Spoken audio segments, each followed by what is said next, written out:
కరుణమయమైనటువంటి హృదయము ఈనాడు కఠిన హృదయంగా మారుతూ వచ్చింది. The human heart, which is so soft and tender, has become hard. కారణం ఏమిటి? Why?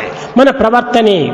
Our conduct is దేశం యొక్క మంచి చెడ్డలు ఆ దేశంలో ఉండినటువంటి ఒక స్త్రీ పురుషుల క్యారెక్టర్ పైన ఆధారపడి ఉంటుంటాది. The good and the bad of the country depends upon the behavior and the actions of men and women.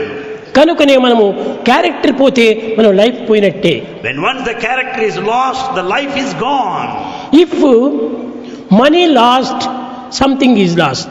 If money is lost, something is lost. If health is lost, something is lost. If health is lost, something is lost. If character is lost, everything is lost. If character is lost, everything is lost. కనుకనే మన జీవితం లోపల దానినే బలంగా మనం తీసుకోవాలి. Therefore, we should think of this character as most important. నాటి నుండి నేటి వరకు కూడా భగవంతుడు ఆశించేటువంటిది అది ఒక్కటే.